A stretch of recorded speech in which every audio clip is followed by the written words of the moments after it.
Alex Martinez stared out the viewport of the transport ship as it approached Nexus Prime.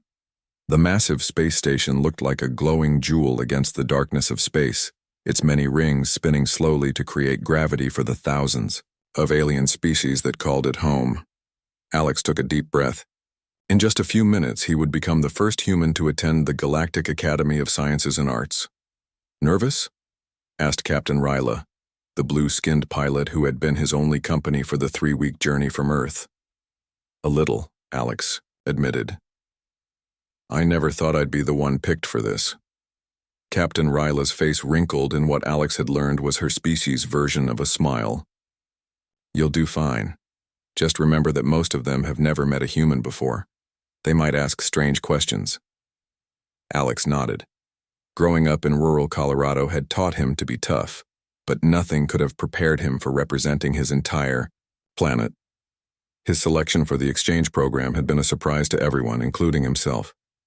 There were smarter students, more athletic students, and students from fancy schools, yet here he was, 20 years old with nothing but a community college education and a lifetime of survival skills learned from his parents. The ship docked with a gentle bump. Alex grabbed his single bag and followed Captain Ryla through the airlock. The gravity felt lighter than Earth's, making him feel like he could jump twice as high if he wanted to. The air smelled clean but strange, with hints of unfamiliar plants and chemicals. Alex Martinez. A tall figure approached them, in the docking bay. It had 4 arms, greenish-blue skin, and large eyes that blinked sideways. "I am Professor Xylith, your assigned mentor at the Academy. Welcome to Nexus Prime." Alex extended his hand before remembering that handshakes might not be universal. He quickly pulled it back, but Professor Xylith had already noticed. "Ah, yes, the human greeting ritual. I have studied your species." The professor extended one of his 4 hands and carefully shook Alex's. "Your grip is quite strong. I was told humans might be fragile, given your world's harsh conditions." Alex tried not to laugh. "Fragile? Earth may be tough, but that's why we had to become tougher." Professor Xylith's eyes blinked rapidly. "Interesting perspective. Most species from high-gravity or extreme weather planets develop thick exoskeletons, or redundant organs. Your species appears to have chosen behavioral adaptation instead." As they walked through the station toward the Academy grounds, Alex couldn't help staring at the variety of beings around him. Some floated through the air. In special gravity fields, others slithered across the floor, and some moved on so many legs he couldn't count them all. "The Academy has adjusted your quarters to Earth standard conditions," Professor Xylith explained. "Though I must say the temperature range your species considers comfortable is quite broad. Most students require much more specific environmental controls." "We're used to adapting," Alex said. "Where I'm from, it can be snowing in the morning and hot enough to swim by afternoon."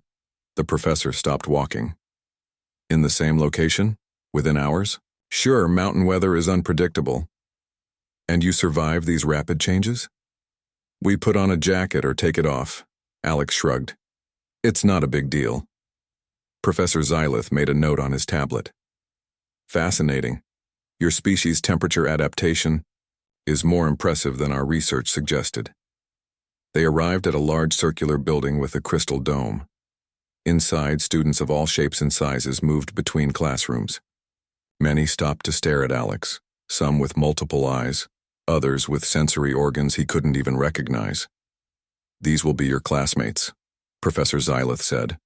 "We've arranged for you to share laboratory sessions with students who can survive in similar atmospheric conditions to yours. Your dormitory is in the Earth-compatible section, though you're currently the only resident there." "I'm the only human?" Alex asked, feeling suddenly very alone. "For now. If this exchange proves successful, more may join next semester." The Galactic Council only recently acknowledged Earth's existence. Your planet was classified as a Deathworld, a term we use for planets with environmental conditions so extreme that most species would perish there. "That seems dramatic," Alex said. "Earth has problems, but it's not that bad." Professor Xylith brought up a holographic display. "Earth has extreme temperature variations, high gravity, dangerous weather patterns, tectonic instability, and an..." atmosphere that would be toxic to most spacefaring species, not to mention the remarkable number of predatory species and microorganisms. Alex had never thought about Earth that way. To him, it was just home. Your first class begins tomorrow, Professor Xylith continued. Tonight there is a welcome reception. For new students, it will be a good opportunity to meet your peers. That evening, Alex stood awkwardly at the edge of the reception hall.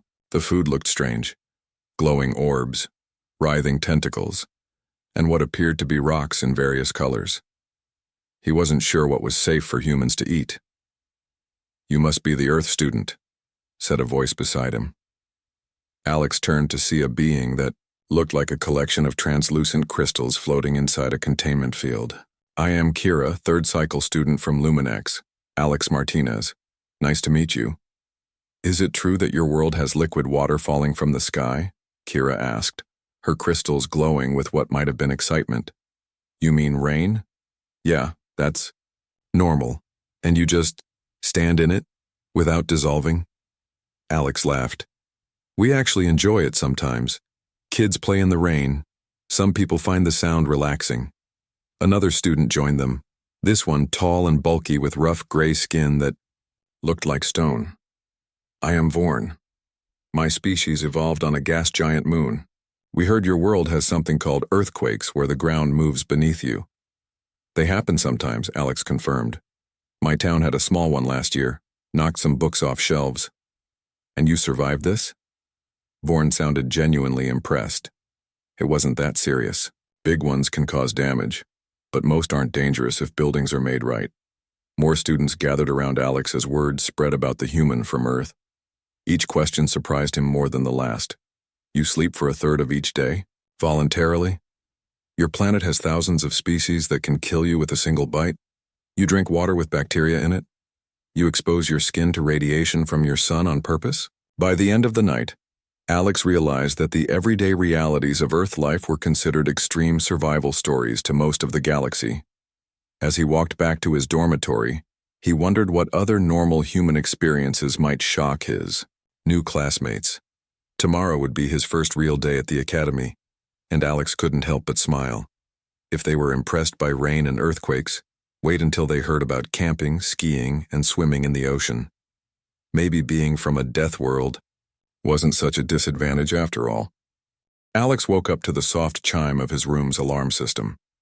For a moment he forgot where he was. The ceiling above him glowed with a gentle light that was meant to mimic Earth's sunrise, but it wasn't quite right. The air felt too clean, too perfect. After 2 weeks at the Galactic Academy, he still wasn't used to it. He climbed out of bed feeling lighter than he should. The gravity settings in his room were supposed to match Earth's, but they had gotten it slightly wrong. Everything felt about 10% lighter, making his movements just a bit too bouncy. "Room, what's the temperature outside today?" Alex asked. "Current environmental conditions in common areas are 28 degrees Celsius with 40% humidity," the room's computer replied. "These settings are maintained constant throughout all public spaces." Alex sighed. One thing he missed about Earth was the weather. Here on Nexus Prime, everything was controlled, predicted, and regulated. No surprises, no changes, no need to check if you needed a jacket. After a quick shower, Alex dressed in his academy uniform, a gray jumpsuit with blue trim that marked him as a first-year student. He grabbed his tablet and headed to the dining hall for breakfast. "Alex, over here," called a voice as he entered the large round room filled with students of all shapes and sizes. He spotted Kira, her crystalline body catching the light as she waved him over. Beside her sat Vorn, the rocky student from their xenobiology class, and a new face, or rather, a new set of tentacles. The purple floating creature had no obvious head, just a cluster of waving limbs around a central body. "This is Luzak," Kira explained. "They're from the gas clouds of Varina. Their species evolved in zero gravity." "Nice to meet you," Alex said, setting his tray down. The kitchen staff had prepared special food for him, artificial proteins and carbohydrates designed to meet human nutritional needs. It wasn't terrible, but it wasn't a breakfast burrito either. I watched the educational videos about Earth last night, Luzak said, their voice coming from a small translator device floating beside them. Is it true that you live with creatures called pets that could potentially kill you? Alex laughed. Well, I guess technically a big dog could hurt someone if it wanted to, but pets are tame. They're our friends. Friends with predators, Vorn rumbled, shaking his rocky head. Humans are strange. What's on your schedule today? Kira asked, changing the subject. Alex checked his tablet. Xenobiology with Professor Kell, then comparative planetary environments, and advanced mathematics in the afternoon. We share xenobiology, Vorn said. Professor Kell mentioned we'll be discussing adaptation mechanisms today. 2 hours later, Alex sat in Professor Kell's classroom. The professor was a tall, insect-like being with 4 eye stalks that moved independently, allowing him to look at multiple students at once. Today we will examine how different species adapt to environmental challenges, Professor Kell announced. Each student will present a brief overview of a significant environmental pressure from their homeworld and how species there have adapted to overcome it. Alex listened as his classmates described their worlds. Kira explained how on her crystalline, homeworld life forms had evolved to store energy from brief radiation bursts that came only once every 30 days. Vorn described how his species developed silicon-based bones to withstand the crushing gravity of their moon. When it was Alex's turn, he walked to the front of the class and pulled up images of Earth on the display screen. Earth has many different environments, he began. Deserts, oceans, mountains, forests, and polar regions. Each has its own challenges. Could you focus on one significant challenge, Mr. Martinez? Professor Kell asked. Alex thought for a moment. Well, in many parts of Earth, we have these things called seasons. The temperature and weather change throughout the year in a cycle. By how much do these seasons vary? Asked one student.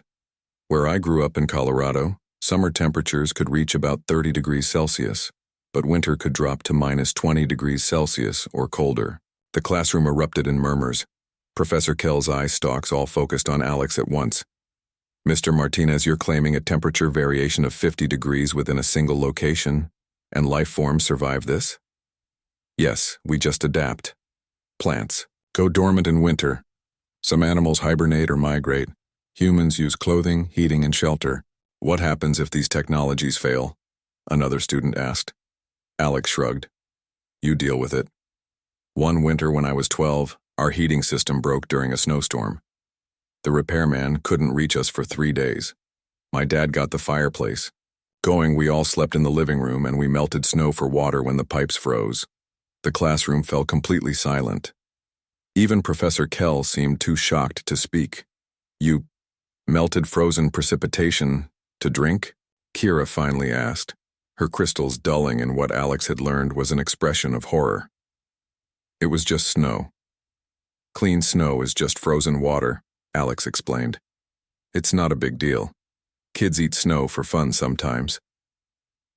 You consume unfiltered, unsterilized frozen atmospheric precipitation for recreation? Professor Kell's voice had risen several octaves. Alex realized he had somehow shocked the class again without meaning to. I mean, we don't eat yellow snow or anything.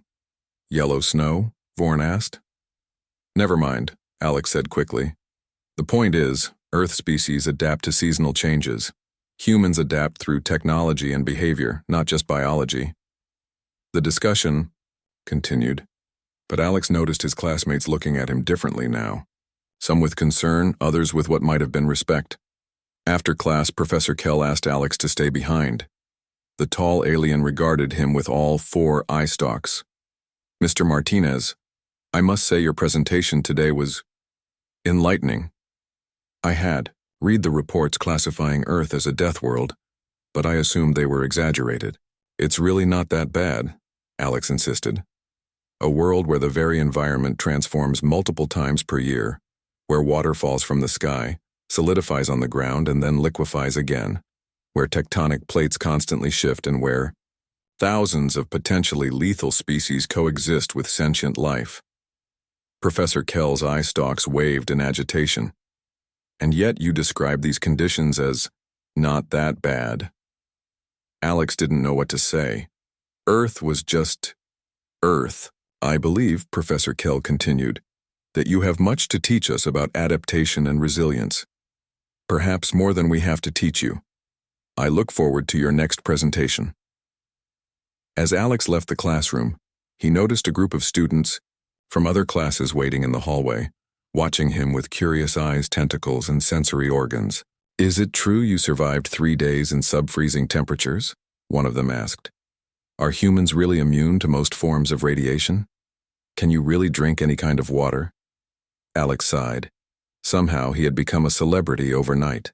Not for anything special he had done, but simply for being human, for being from Earth. As he walked to his next class, followed by curious classmates, he wondered what other normal Earth experiences would shock them next. A month had passed since Alex first arrived at the Galactic Academy. The stares from other students had become less frequent, though he still noticed whispers when he walked by. His stories from Earth had spread throughout the school, growing more fantastic with each retelling. According to the latest rumor, humans could survive for weeks without water and could regrow lost limbs. None of that is true, Alex explained to Kira as they sat together in the recreation area. We need water every day, and we definitely can't regrow limbs. But you told Professor Kell that humans can survive with just one kidney or lung, Kira said, her crystals pulsing with confusion. We have 2 of each to begin with. We can lose one and still live, but we can't grow new ones. Before Kira could respond, a voice came over the Academy's announcement system. Attention all students. Registration for the annual Adaptive Skills Competition opens today. Please submit your team entries by the end of the week. What's the Adaptive Skills Competition? Alex asked, noticing how excited the other students suddenly seemed. It's the biggest event of the year, Kira explained. Teams compete in simulated environments to test their problem-solving abilities and adaptation skills. Every species wants to prove they're the most adaptable. Sounds interesting. Can first-year students participate? Yes, but most don't. The bye-bye simulations can be quite challenging. Kira's crystals dimmed slightly. My species doesn't do well with rapid environmental changes, so I've never entered. Alex was about to reply when he noticed someone walking toward them. Another human. He sat up straighter, surprised. Professor Xylith hadn't mentioned any other humans at the academy. You must be Alex, the woman said, extending her hand. She looked to be in her mid-20s with dark hair pulled back in a practical ponytail. I'm Lauren Scott. Sorry I haven't introduced myself sooner. I've been off station for research. Alex shook her hand, feeling a strange relief at the familiar gesture. I thought I was the only human here. I arrived last semester, Lauren explained. I'm studying xenobotany, plant life from other worlds. I just got back from a research trip to the jungle moons of Vega Prime. She turned to Kira. Hope I'm not interrupting. Not at all, Kira said. We were discussing the adaptive skills competition. Lauren's eyes lit up. Are you thinking of entering, Alex? We could team up. Last year I entered solo and made it to the second round, but the judges were impressed that a human even attempted it. What kind of environments do they simulate? Alex asked. Everything from underwater worlds to zero-gravity asteroid fields. The toughest one is the frozen wastes of Krell. No team has ever completed it successfully. Something competitive stirred in Alex. On Earth, he had never been the best at academics or sports, but survival skills were different. Growing up in the mountains had taught him to respect nature's power and how to endure when things got tough. Let's do it, he said. Let's sign up for the Krell simulation. Lauren's eyes widened. Are you serious? Even the silicon-based life forms struggle with that one. Why not? Sounds like winter camping to me. The next day, Alex and Lauren registered for the competition, selecting the highest difficulty level. When they submitted their choice, the registration system actually asked them to confirm twice, warning that no team had ever successfully completed the Krell simulation. News of their decision spread quickly through the academy. Professor Xylith called Alex to his office. I admire your enthusiasm, the four-armed professor said. But I must advise against this choice. The Krell simulation drops to temperatures that would freeze most liquids. How cold are we talking? Alex asked. -60 degrees Celsius with wind conditions that make it feel even colder. Alex whistled. That was definitely extreme, even by Earth standards, but not impossible with the right preparations. Lauren and I will be fine, he assured the Professor. Humans have explored Antarctica where temperatures can drop almost that low. Professor Xylith blinked his large eyes rapidly. You've been to such places voluntarily? Well, not me personally, but other humans have lived and worked in Antarctica for over 100 years. The professor made a note on his tablet. Just when I think I understand your species, you reveal something new. Very well, I cannot stop you from participating, but please be careful. The day of the competition arrived. Students and faculty gathered in the Great Hall where large screens showed the different simulation chambers. Each team would enter a sealed room where environmental conditions would match their chosen challenge. Alex and Lauren stood by the entrance to Simulation Chamber 5, dressed in the thermal suits provided by the Academy. Around them, other competitors whispered and pointed. Those are the humans taking on Krell. They won't last 5 minutes. I heard the human female survived a plant attack on Vega Prime. Vorn approached them. His rocky face set in what Alex had learned was concern. You don't have to do this, he said. No one will think less of you for choosing an easier simulation. We'll be fine, Lauren assured him. This is what humans do. We adapt. A signal sounded, and the doors to the simulation chambers opened. Alex and Lauren stepped into Chamber 5, and the doors sealed behind them. Immediately, the temperature began to drop. The white room transformed around them, holographic projectors creating a vast, icy landscape. The floor shifted beneath their feet, becoming uneven with snowdrifts and ice patches. Wind generators kicked on, sending simulated blizzard conditions swirling around them. This is definitely cold, Lauren said, her breath forming thick clouds. But not impossible. First objective, Alex read from the display on his wrist. Establish shelter to survive the night cycle. Available resources are minimal. They surveyed the room. The simulation had provided some basic tools, a cutting implement, some rope, and what looked like a thin sheet of reflective material. Just like winter survival training, Alex said. We need to block the wind first, then worry about heat. While other teams in different chambers struggled with their own environments, the audience watched in amazement as the two humans methodically tackled the freezing conditions. Alex showed Lauren how to build a snow shelter using the cutting tool to shape blocks of the simulated snow. Lauren rigged the reflective sheet to capture and reflect their body heat inside the small space. When a simulated predator approached their camp, a 6-legged creature adapted to the cold, Alex didn't panic. He fashioned a weapon from ice and took a defensive stance while Lauren created a distraction. 2 hours into the simulation, when the judges expected them to request termination, the humans were not only surviving, but completing the required tasks. As the temperature dropped to its lowest point, Alex and Lauren huddled together in their shelter, sharing stories about winter camping on Earth. My dad used to say the cold only beats you if you let it, Alex told her. It's all about respecting it without fearing it. Outside the chamber, Professor Kell turned to Professor Xylith. Are all humans this resilient, or are these two exceptional? Professor Xylith watched the screen thoughtfully. I'm beginning to think this is normal for their species. Perhaps we've underestimated what life on a Deathworld truly means. When Alex and Lauren emerged from the simulation chamber 4 hours later, they were greeted by stunned silence. The viewing area was packed with students and teachers, all staring at the two humans in disbelief. Did we do something wrong? Alex whispered to Lauren. Before she could answer, the head judge, a tall being made of what looked like flowing liquid contained in a transparent suit, approached them. Congratulations, the judge said, voice bubbling through a translator. You are the first team in Academy history to complete the Krell simulation. A moment of silence followed, then the room erupted in cheers and excited chatter. Students pushed forward, surrounding Alex and Lauren with questions. How did you survive the ice predator attack? Why didn't your blood freeze? How did you know to build that type of shelter? Alex tried to answer but felt overwhelmed by the attention.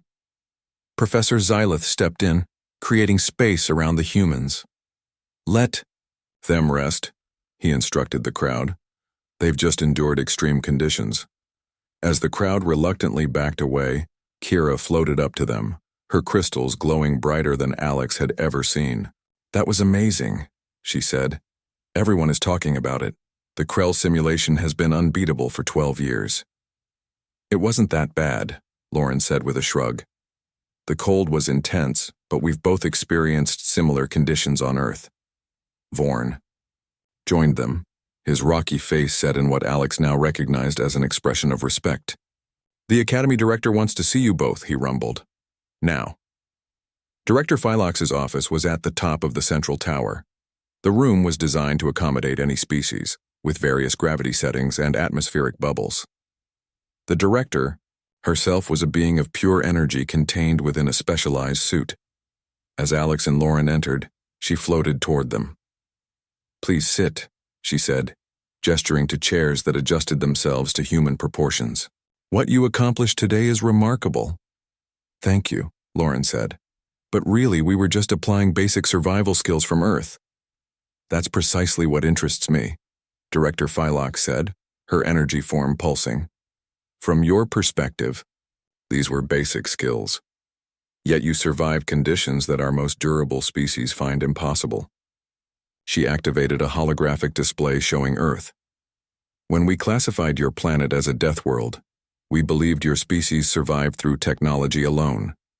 But you've demonstrated that humans possess inherent survival abilities beyond our understanding. We're just adaptable, Alex explained. Earth has so many different environments that humans had to learn to survive almost anywhere. This adaptability has significant implications, the director continued. The Galactic Council will be very interested in your species. We face many challenges across the galaxy: hostile environments, natural disasters, climate shifts on colony worlds. Your survival knowledge could help countless beings. Alex and Lauren exchanged glances, not sure how to respond. For now, Director Phylox said, I'd like you both to give a presentation on human adaptation strategies to the entire Academy. Would you be willing? They agreed, and 3 days later, Alex stood before the largest gathering of students and faculty he had ever seen. The main lecture hall was filled to capacity, with some students watching via holographic link from overflow rooms. Lauren had helped him prepare a simple presentation about Earth, focusing on how humans lived in environments ranging from deserts to Arctic regions, from high mountains to deep seas. What makes humans different, Alex explained to the audience, isn't that we're stronger or tougher. It's that we figured out how to live almost anywhere on our planet. He showed images from his family collection, his father fighting wildfires as a volunteer, his mother treating patients in a rural clinic during a power outage, his sister competing in a triathlon that involved swimming in a cold lake, biking up a mountain and running through forest trails. These aren't special humans, he continued. This is just normal life on Earth. We face challenges and figure out solutions. The questions afterward lasted for hours. Students were fascinated by concepts humans took for granted, how they adapted to different time zones, how they lived in regions with extreme seasons, how they recovered from injuries and illness. In the days that followed, Alex noticed a change in how other students treated him. Instead of pity or curiosity, they now showed genuine respect. Some even asked for his help with their studies, particularly in classes dealing with adaptation and survival. One evening, as Alex sat in the academy, gardens looking at the unfamiliar stars, Vorn found him. The competition results were officially announced, the Rocky student said, sitting down beside Alex with a thud. You and Lauren received the highest score in academy history. That's cool, Alex said, but honestly, it still feels strange that everyone thinks what we did was so special. To us it was, Vorn said simply. My species evolved on a world with stable conditions. We never needed to adapt to extreme changes. Many species here are the same, specialized for specific environments. I never thought of it that way. Alex admitted. On Earth, adaptability is just part of being human. That's why you're valuable to the galaxy, Vorn continued. Not just your technology or resources, but your perspective. You see possibilities where we see only obstacles. Their conversation was interrupted by an alarm blaring throughout the academy. Red lights flashed along the walkways, and a computerized voice announced, "Environmental control system failure. Temperature dropping in sectors 3 through 7. All students return to quarters immediately." Alex jumped to his feet. That's the residential area. Kira lives in Sector 5. Many species cannot tolerate temperature variations, Vorn said, worry in his voice. Even a few degrees can be harmful. Without hesitation, Alex ran toward the residential towers, Vorn lumbering behind him. When they reached Sector 5, they found chaos. Students of various species were panicking as the temperature continued to drop. Some were already entering protective hibernation states, their bodies shutting down to survive the cold. Alex spotted Kira, her crystal form dulling dangerously as the cold affected her. Many crystalline beings around her were already completely dark, their energy functions suspended. "We need to get them warm," Alex said to Vorn. "Help me gather everyone into the central lounge. It's smaller and easier to heat." As academy staff struggled to fix the environmental systems, Alex organized the confused students. Years of dealing with power outages during Colorado winters had prepared him for exactly this situation. "Block the vents where cold air is coming in," he instructed. "Use your bedding as insulation. Those who can tolerate the cold, help those who can't." Lauren arrived minutes later, bringing thermal blankets from the emergency supplies. Together, they created a warm shelter within the lounge, protecting the most vulnerable students until technicians finally restored the environmental controls an hour later. As systems returned to normal and students recovered, Professor Xylith found Alex, helping a small plant-like being warm up under a thermal blanket. "Once again," the professor said quietly, "you've shown us what it means to come from Earth. Perhaps Deathworld is the wrong classification after all." Alex looked around at the students he had helped, beings from across the galaxy with different biologies and needs. He had never thought of himself as special or his home as unique. But now, seeing Earth through their eyes, he was beginning to understand. His planet had shaped humans into something the galaxy had never seen before. 6 months had passed since Alex first arrived at the Galactic Academy. The hallways that once felt alien now seemed familiar. He no longer noticed the slight difference in gravity or the perfectly regulated temperature.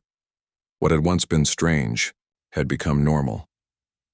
News of the humans' success in the adaptive skills competition and their quick action during the environmental system failure had reached beyond the academy walls. The Galactic Council, curious about these resilient beings from Earth, had increased the human exchange program. 3 new human students had arrived last month: Ethan Williams from Seattle, Nicole Patel from Detroit, and Jordan Garcia from Miami. Alex sat with them in the dining hall, answering their endless questions about academy life. They were still adjusting to the food, the different species, and the strange customs of galactic society. "Does everyone ever stop staring?" Nicole asked, noticing the glances from alien students at nearby tables. "Eventually," Alex assured her. "They're just curious. Earth is still a mystery to most of them." "I told my xenobiology class that I used to surf during hurricane swells," Jordan said. "Professor Kell thought I was making it up," Alex laughed. "Be careful what Earth stories you share. I mentioned camping in bear country once and half the class thought I was suicidal." Lauren joined them, carrying a tray of food substitutes designed to replicate Earth cuisine. Today's attempt was something labeled pizza analog.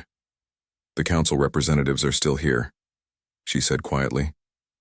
"Director Phylox wants us all to meet with them this afternoon." Alex nodded. The arrival of council members 3 days ago had caused excitement throughout the academy. They rarely visited education facilities, preferring to stay in the political center of the galactic community. Later that day, the 5 humans gathered in Director Phylox's office. 3 council representatives stood near the window, each from a different species. The tallest was a being that looked like a walking tree, with bark-like skin and leaves that changed color as it spoke. The second was small and rodent-like, with oversized eyes and quick, nervous movements. The third was a hovering cloud of glowing particles that somehow stayed together in a vaguely humanoid shape. "Thank you for coming," Director Phylox said. To the humans, "The Council has been reviewing our reports about Earth and human adaptability. They have a proposal for you." The tree-like being stepped forward. "I am Council Member Thorna," it said, voice rustling like wind through leaves. "What we have learned about your species is remarkable. The Council wishes to establish a human adaptation center here at the Academy." "A what?" Ethan asked. "A place where humans can share their survival knowledge with the galaxy," the Particle Cloud Council member explained, its voice sounding like chimes in the wind. "Many worlds face challenges similar to Earth's environmental extremes. Your species has already solved problems that plague colony efforts across the galaxy. We would provide resources, technology, and students eager to learn," the rodent-like member added. "Your knowledge of adapting to harsh conditions could save countless lives." Alex looked at the other humans, seeing his own surprise mirrored in their faces. 6 months ago, he had been just a community college student from Colorado. Now the Galactic Council wanted humans to teach alien species how to survive. "What exactly would we teach?" Lauren asked. "Everything," Director Phylox said. "How to survive. Temperature extremes, limited resources, natural disasters. How to adapt physically and mentally to changing conditions." "But we're not experts," Alex protested. "I just know basic survival skills my parents taught me." "Yet you completed the Krell simulation and organized emergency procedures during a system failure," Council Member Thorna said. "What you consider basic, others find extraordinary." The proposal was simple. The humans would help establish a new department at the Academy dedicated to adaptation techniques. More humans would join the program, bringing diverse knowledge from Earth's many environments. In exchange, Earth would receive advanced technology and full membership in the Galactic Council, decades before they would have qualified otherwise. Alex and the others asked for time to discuss it privately. They gathered in the Academy gardens, sitting in a circle on the grass. "This is huge," Nicole said.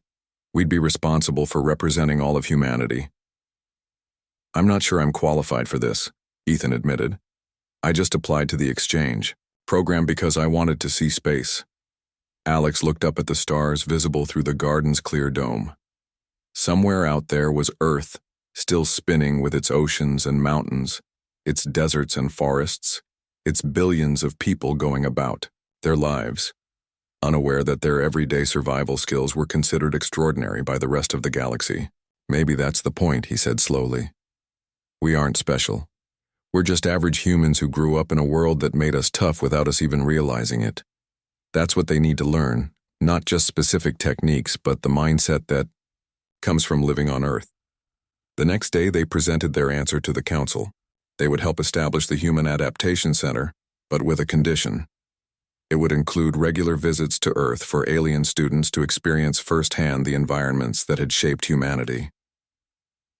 2 weeks later, Alex stood in the newly designated Human Adaptation Center. The Academy had converted a large section of the East Wing, creating simulation rooms, teaching spaces, and even a garden of Earth plants. A large sign at the entrance read, "Understanding Deathworld Survival. Lessons from Earth." "We should change that name," Lauren said, standing beside him. "Earth isn't just about death and survival. It's about life finding a way no matter the challenges." "I think they're starting to understand that," Alex replied, watching as Kira, Vorn, and Luzak entered the center. His friends had volunteered to be the first students in the program. "Are you ready for your first official class?" Vorn asked, his rocky face shaped in what Alex now recognized as excitement. "I guess so," Alex said, "though it still feels strange teaching people about things I've always taken for granted." "That is why you are the perfect teacher," Kira said, her crystals glowing warmly. "You show us that adaptation is not just about surviving, it is about thriving." As more students filed in, Alex looked around at what they had created. In just 6 months, he had gone from being viewed as a fragile creature from a deadly planet to being respected as a resilient survivor with valuable knowledge to share. Professor Xylith entered the room and approached Alex. "The Council has officially reclassified Earth," he said. "No longer a death world?" Alex asked. "Still a death world by technical standards," the professor replied. "But they've added a new designation, Crucible World, a planet that creates strength through challenge." Alex smiled. That sounded right. Earth wasn't perfect, it was dangerous, unpredictable, and sometimes harsh. But it was those very challenges that had made humans who they were, adaptable, resilient, and ready to face whatever the universe might throw at them. As he began his first lesson, Alex realized that he'd found his purpose among the stars. Not just to learn about the galaxy, but to help the galaxy learn from Earth. The toughest student from the Death World had become a teacher, showing the stars what it meant to be human.